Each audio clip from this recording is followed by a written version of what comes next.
O que você vai ouvir neste vídeo talvez seja a denúncia mais grave já feita contra o judiciário brasileiro. E não, isso não é teoria da conspiração, não é desinformação, não é boato de rede social. Isso está documentado com nomes, datas, prints, decisões, planilhas e mensagens de WhatsApp. E foi revelado por uma investigação corajosa conduzida pelos jornalistas David Aga e Lee Vieira, publicada pela plataforma Public e pela organização Civilization Works. E o que essa investigação mostra é simplesmente brutal. O Brasil sofreu sim um golpe de Estado, mas não com tanques nas ruas ou militares no poder. O golpe foi dado de dentro do Supremo Tribunal Federal e do Tribunal Superior Eleitoral, com o silêncio ensurdecedor da imprensa, com a cumplicidade do governo e com os aplausos de quem deveria denunciar. Agora, com provas, podemos dizer, os réus do 8 de janeiro foram vítimas de uma perseguição política sistemática. Em 8 de janeiro de 2023, manifestantes invadiram os prédios dos três poderes em Brasília. Houve vandalismo? Sim. Foi um golpe de Estado armado? Não. A maioria dos manifestantes era pacífica. Muitos chegaram depois dos atos. Alguns estavam ali para orar, vender bandeiras ou apenas protestar. O que veio depois foi a resposta mais desproporcional e arbitrária da história recente do nosso país. Prisões em massa, idosos, mães com filhos pequenos, gente sem antecedentes criminais. Todos jogados no mesmo balaio, rotulados como golpistas e terroristas. E quem comandava tudo de seu gabinete era Alexandre de Moraes, ministro do Supremo Tribunal e, na época, também presidente do Tribunal Superior Eleitoral. Um homem com um poder total, investigador, promotor e juiz da causa. O que ninguém sabia, ou pelo menos fingia não saber, e agora foi revelado pelos arquivos do 8 de janeiro, é que Moraes operava nos bastidores uma força-tarefa clandestina, secreta e inconstitucional, digna dos regimes soviéticos. Essa força-tarefa funcionava dentro do Tribunal Superior Eleitoral, mas tratava de casos criminais, o que é ilegal. E operava da seguinte maneira: eles vasculhavam as redes sociais dos manifestantes, classificava cada um com uma certidão digital, e com base nessas certidões, eles decidiam quem ficava preso e quem seria solto. Não importava se a pessoa tinha quebrado algo, ou se ela não tinha cometido crime, ou se tinha vendido algodão doce, se ela estava ali para vender bandeira, nada disso interessava. O que interessava era o que ela postava, curtia ou comentava nas redes. Postou que Lula é corrupto? Positivo. Usou verde e amarelo? Positivo.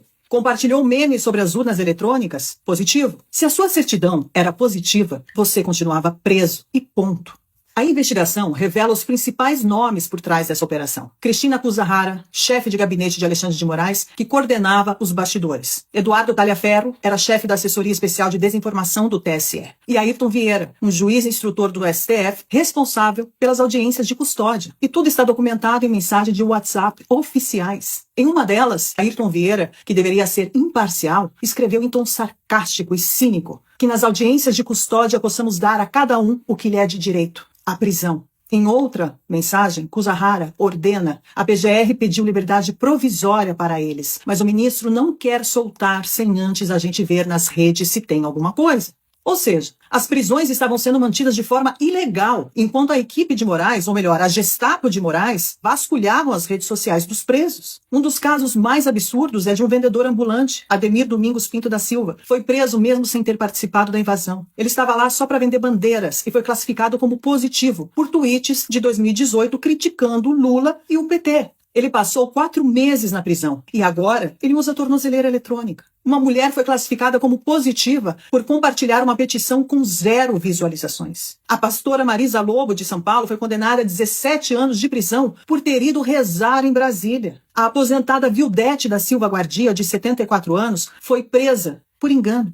Depois de 21 dias e um sangramento intestinal, ela foi libertada. Os dados ilegais e o sistema paralelo para identificar os manifestantes, a equipe de Moraes acessou bancos de dados sigilosos, e esse é o ponto gravíssimo. Ele acessou a GestBio, que é a biometria facial e impressões digitais de todos os eleitores do Brasil. Ele acionou a Receita Federal, ele acionou a RENAC, que é o cadastro de motoristas, tudo isso sem ordem judicial. Esses dados foram cruzados com postagens em redes sociais para montar dossiês secretos. Foram emitidas 1.398 certidões. Quem tinha certidão positiva, mesmo sem ter cometido crime, continuava preso. Através dessa denúncia, juristas de peso se manifestaram. Marco Aurélio de Mello, o ex-ministro do STF, disse que essas são penas de assassinos e não de manifestantes. O especialista em liberdade de expressão, André Marcília, escreveu que o mesmo órgão que julga está produzindo as provas, e isso é autoritarismo. Ives Gandra Martins, grande jurista, disse que Moraes criou uma força de repressão que a Constituição jamais previu.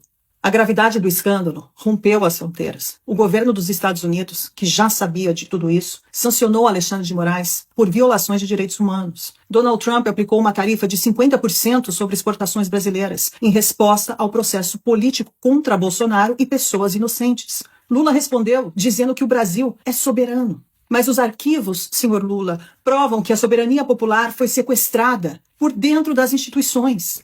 Esta é a maior denúncia já feita contra o sistema de justiça brasileiro. É um verdadeiro escândalo. As revelações contidas nos arquivos do 8 de janeiro não são apenas constrangedoras, devastadoras, elas são criminosas. Pela primeira vez, temos provas documentais com nomes, datas, ordens internas de que o Supremo Tribunal Federal e o Tribunal Superior Eleitoral operaram como braços de um projeto de poder e não como garantidores da Constituição. Alexandre de Moraes, mesmo sancionado pelo governo dos Estados Unidos sob a lei Magnitsky por violar direitos humanos de cidadãos brasileiros, segue exercendo suas funções como se nada tivesse acontecido. Não pediu afastamento, não foi investigado, não se explicou à nação. Pelo contrário, ele respondeu às denúncias com ainda mais autoritarismo. No dia seguinte, as manifestações massivas que tomaram as ruas do Brasil em dezenas de cidades, denunciando a escalada da censura, da repressão e do arbítrio judicial, Moraes decretou prisão domiciliar contra Jair Bolsonaro, sem novo fato, sem crime em flagrante, sem justificativa que se sustente à luz do direito. A reação imediata de um togado acuado não foi argumentar com provas, foi calar com tornozeleiras eletrônicas